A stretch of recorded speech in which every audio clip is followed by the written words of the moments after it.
예수님께서 다시 오실 때 걱정하신 게 하나 있으셨죠? 그죠? 그 걱정이 뭡니까? 다른 게 걱정이 아니죠. 예수님의 걱정은 딱 한 가지입니다. 마지막 날에 정말 천국에 이를 만한 그런 믿음을 가진 사람을 내가 얼마나 볼 수 있겠느냐, 정말 이만한 믿음을 내가 볼 수 있겠느냐, 이것이 예수님의 걱정이었고 말씀이었습니다. 예수님이 괜한 걱정을 하시는 것 같아요. 왜? 길거리 가면 십자가가 얼마나 많습니까? 그죠?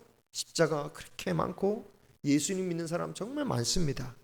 예수님이 별 걱정 정말 할 필요 없는 그런 기후 같은 걱정을 하신 게 아닌가, 그런 생각을 할 수 있지만 정말 예수님께서 그토록 걱정하신 데는 이유가 있겠죠. 그냥 믿는다가 문제가 아니라 주님으로부터 인정받을 수 있는 믿음을 내가 볼 수 있겠느냐, 정말 천국에 이를 수 있는 믿음을 내가 볼 수 있겠느냐, 그렇게 걱정하신 겁니다. 그래서 히브리서는 믿음에 대해서 여러 가지로 설명하고 있습니다. 우리가 믿음 간단하게 생각할 수도 있지만 예수님이 원하시는 믿음이 뭔지는 우리가 기억해야 됩니다. 예수님이 원하시는 믿음. 그래서 성경이 이렇게 두꺼운 거죠. 그죠? 오늘 말씀 6절에 보면 우리가 믿어야 할 바에 대해서 말씀하고 있는데 그 첫 번째가 하나님께서는 반드시 계신 것을 믿는 것이다. 여러분, 하나님 계신 걸 믿으십니까? 예. 그럼 여러분은 하나님을 믿게 된 근거가 과연 무엇이 있으신지요? 제가 이런 질문을 하면 아마도 여러분이 예수님을 처음으로 영접하면서 겪게 된 어떤 감동적인 순간이나 그런 체험을 아마 떠올리시는 분들이 계시겠죠. 당연한 겁니다. 그죠? 저도 딱 하면 제가 모태신앙이긴 하지만 그래도 제가 어렸을 때 처음으로 정말 예수님을 인격적으로 제 스스로 느꼈다. 하나님은 저를 이미 하나님의 자녀로 만드셨지만 제가 하나님을 정말 체험하고 느낀 순간이 저도 있거든요. 아마 그 순간을 우리가 떠올릴 것 같습니다. 그런데 여러분, 그러한 체험이 우리의 평생을 좌우할 수 있는 그런 평생의 믿음을 좌우할 수 있는 근거가 될 수 있을까? 그렇지는 않다라는 것입니다. 왜냐하면 오늘 11장 1절의 말씀처럼 우리가 가진 믿음이라는 것이 경험해보고 겪어보고 뭔가를 보고 나서 계속해서 믿음을 이어가는 그런 게 아니거든요. 처음에는 우리가 하나님을 체험을 통해서 하나님을 믿게 되고 그런 경험을 통해서 믿게 되지만 그런 순간보다는 어쩌면 훨씬 더 보지 못하는 것을 믿어야 되는 그런 순간들이 우리에게는 많이 있다라는 것입니다. 사도 바울이 그가 예수님을 믿는 사람들을 핍박하러 담에서 길가로 가고 있을 때 예수님을 만나게 되죠. 그래서 예수님을 만나게 됨으로 말미암아 그가 변했습니다. 그래서 그 경험을 사도행전을 보면 한 몇 번에 걸쳐서 간증하는 것을 봐요. 그런데 여러분, 바울이 그런 간증을 했다고 해서 그 경험으로 자신이 평생토록 그 사명을 붙들고 살았느냐? 그 경험을 통해서 그 경험 하나 가지고 평생을 붙들고 살 수 있었느냐? 그게 아니었다라는 거예요. 만약 그가 자신이 경험하고 보고 체험하고 느끼는 것으로 그것만을 근거로 삼아서 믿는 사람이라면 어찌 보면 그는 실족하기 참 쉬웠고 낭망하기 참 쉬웠다라는 거예요. 왜냐? 그가 복음을 위해서 살기로 시작한 그때부터 그가 예수님을 직접 만난 경험보다 어찌 보면 그의 삶 속에서는 끊임없는 고난과 고통이 그의 삶을 지배하고 있었기 때문이죠. 죽음의 직전까지 몰려 있을 때도 있었고 모두가 자신의 주위를 떠나버리고 자신 홀로 대적자들을 상대해서 복음을 증거해야 될 때도 있었다라는 거예요. 그럴 때마다 바울이 기도한 것은 주님, 이렇게 힘드니까 주님의 살아계심을 좀 다시 한번 믿게 해주십시오. 주님, 제가 이 사명을 붙들고 살아갈 수 있도록 뭔가 증거를 보여주십시오 라고 기도한 것이 아니라 주님, 이러한 고난 가운데 보이지 아니하는 그 하나님의 말씀이지만 내가 달려갈 그 길은 보이지 아니하지만 그 길을 향하여서 내가 끝까지 달려갈 수 있게 하옵소서. 나에게 믿음을 다옵소서. 사명을 끝까지 감당하게 하여 주시옵소서. 그 대표적인 사례가 그가 예수 그리스도를 증거하다가 감옥에 갇혔을 때 아닙니까? 그가 감옥에 갇혀서 기도하고 찬양하니까 놀라운 기적이 일어났습니다. 문이 열렸습니다. 쇠사슬이 풀렸습니다. 그런데 그때 뭘 기도했냔 말이죠. 그때 그가 만약에 주님 이 쇠사슬을 풀어주십시오, 감옥문을 열어서 빨리 이 위기 가운데 나의 생명을 보호하여 주시옵소서 라고 기도했다면 감옥문이 열리고 쇠사슬이 풀리는 순간 잽싸게 감옥에서 빠져나왔겠죠. 하지만 그러지 않았습니다. 간수가 올 때까지 기다리고 있었어요. 그 간수와 그 가정의 복음을 전하기 위해서 그를 살리고 그 복음을 증거했다라는 거예요. 오늘 1절 말씀을 보면 우리의 믿음은 증거에 의해서 믿는 믿음이 아니라 보이지 않는 것을 보이는 것으로 간주하고 그것을 바라는 것이다 라고 말씀하고 있습니다. 증거를 통해서 믿은 게 아니라 거꾸로 믿음이 앞으로 믿음대로 일어날 일들의 증거가 될 것이다 라는 거예요. 이 말씀을 세상의 이치로는 이해할 수 없지만 감사하게도 하나님의 백성에게는 이것을 믿게 하시는 은혜가 임해요. 그죠? 성경을 아무리 읽어도 무조건 읽는 사람마다 다 이걸 믿는 건 아니에요. 그죠? 성경을 열심히 연구해 놓고 하나님은 없다라고 하는 사람들도 있어요.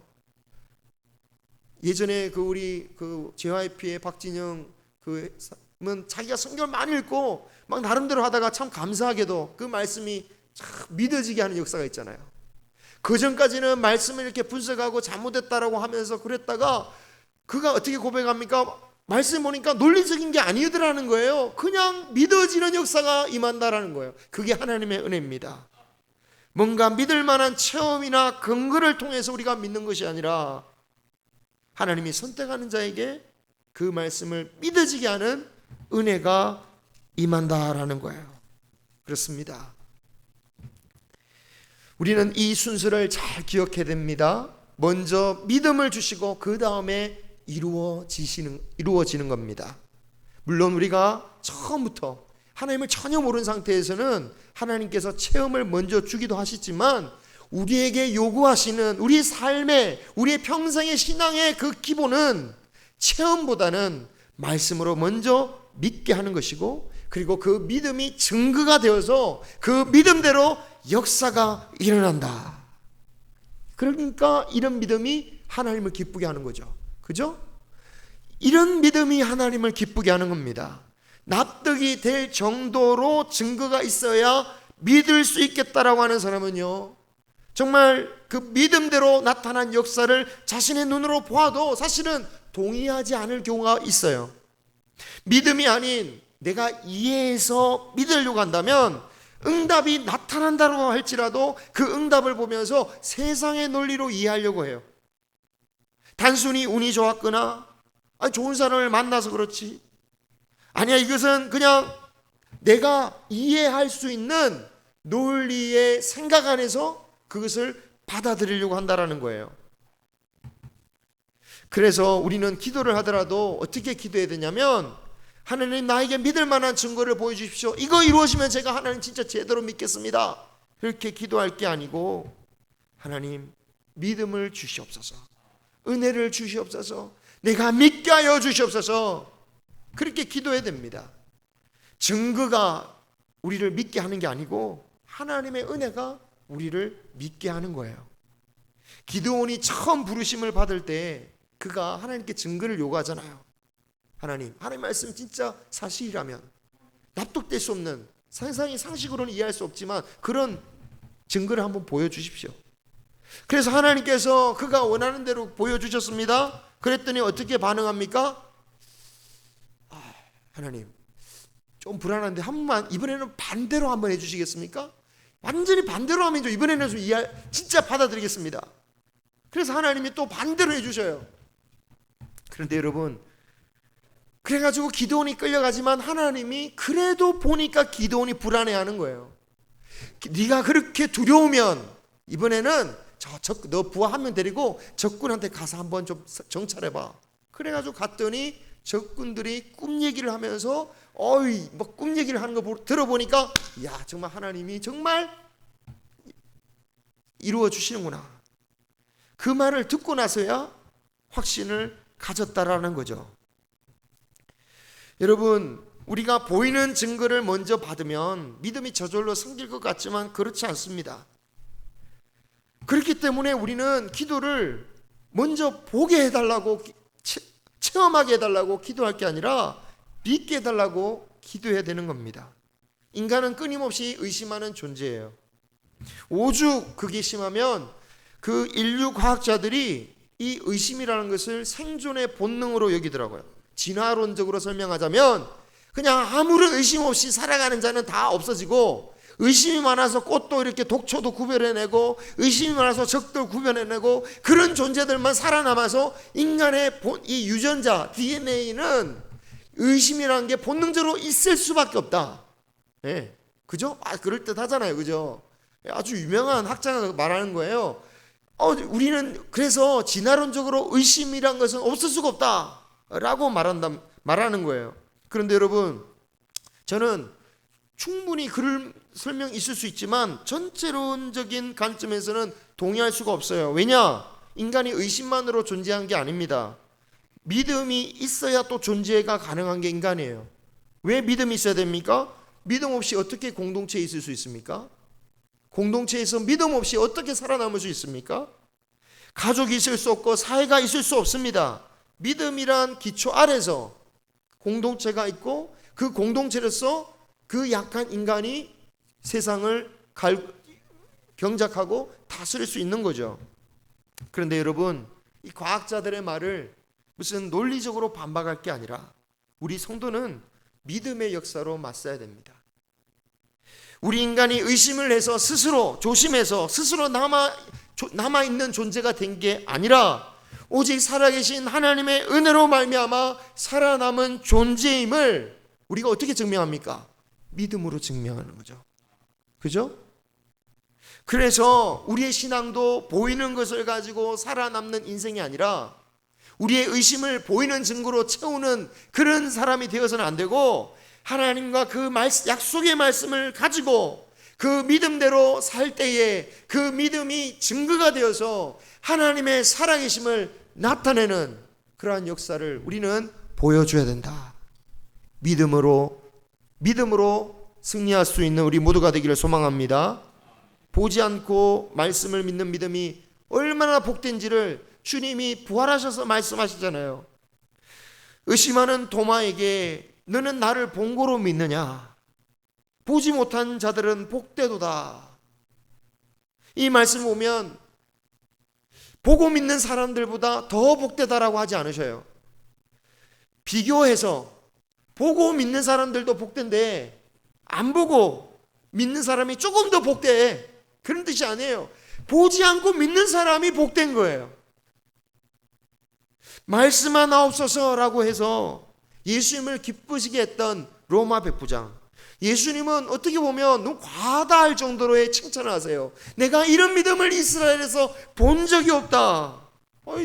그때 이미 예수님에겐 12제자가 있었습니다.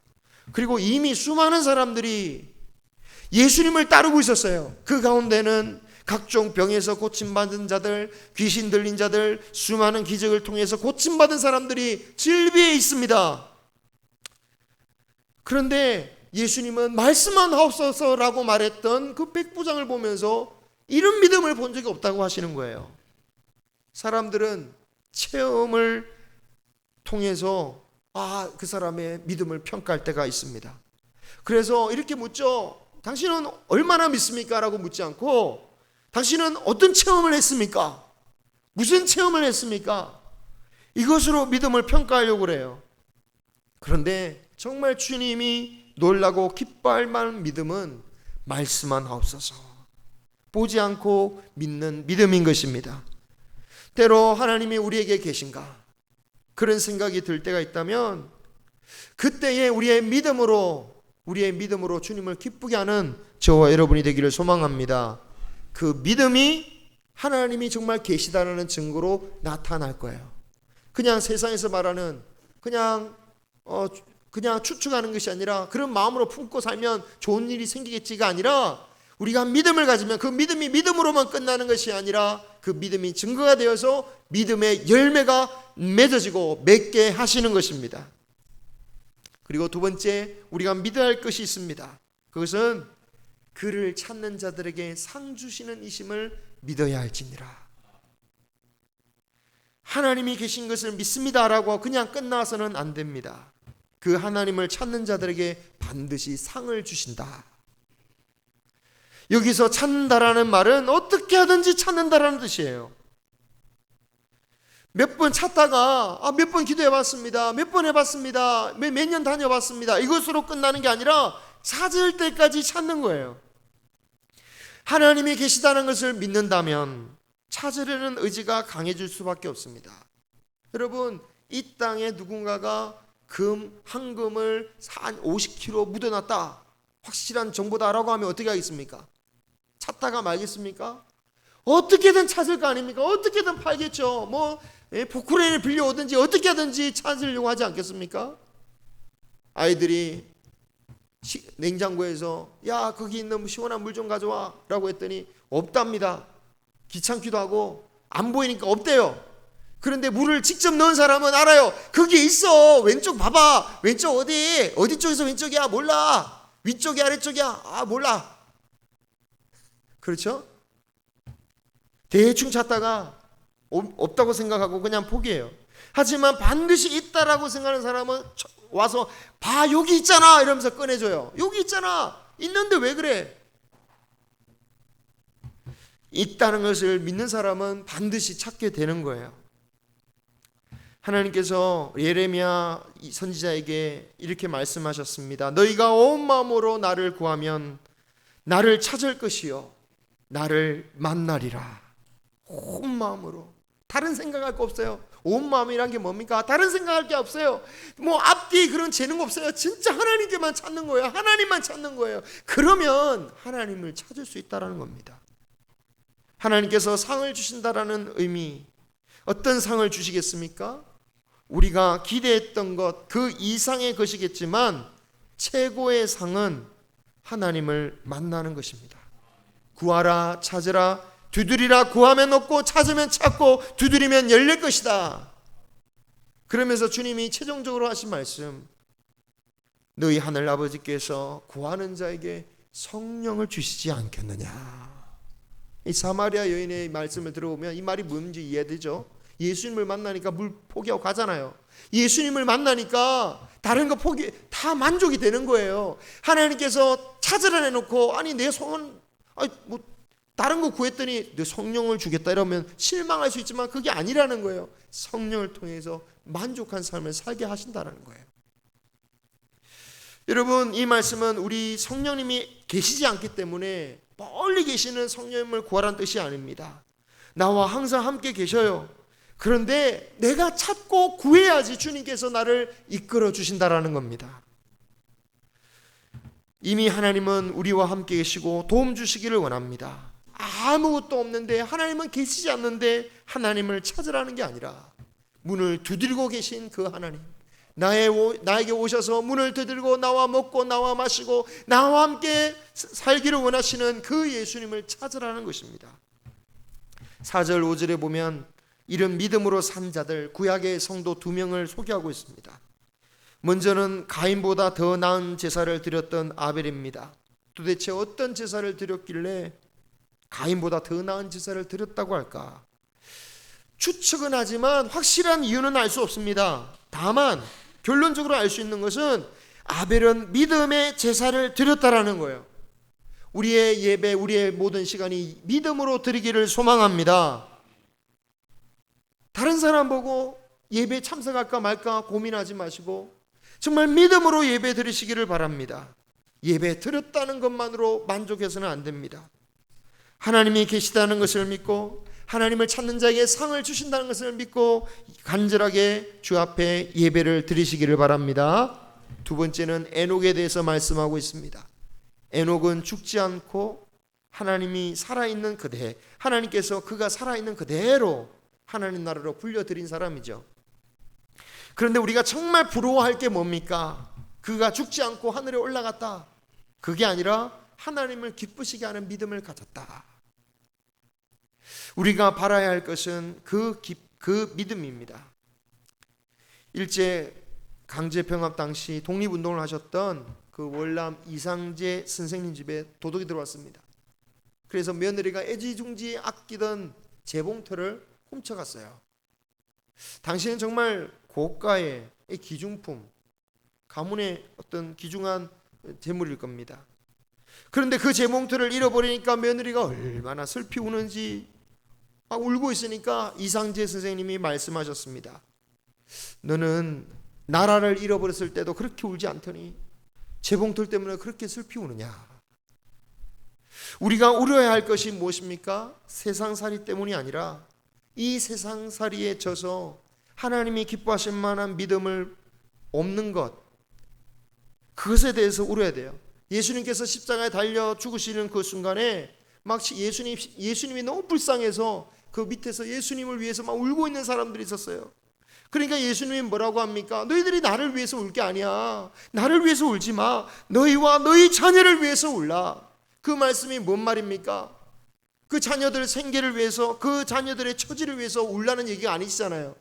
그죠?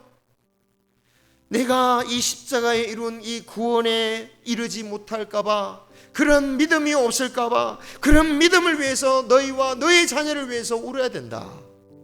여러분, 세상살이 때문에 지쳐 울고 괴로워할 때, 또 누군가에게 상처받았을 때에 우리가 다시 한번 생각해 보기를 원합니다. 나는 믿음을 위해서 얼마나 울고 있는가? 나의 자녀를 위해서 얼마나 울고 있는가? 정말 내가 울어야 할 일이 무엇일까? 우리가 정말 애타게 울며 구해야 할 것은 믿음입니다. 우리와 우리의 자녀의 믿음, 마지막 날에 주님께서 인정하실 그 믿음을 갖게 해달라고 항상 기도할 수 있는 저와 여러분이 되시기를 주님의 이름으로 축원합니다. 기도하겠습니다.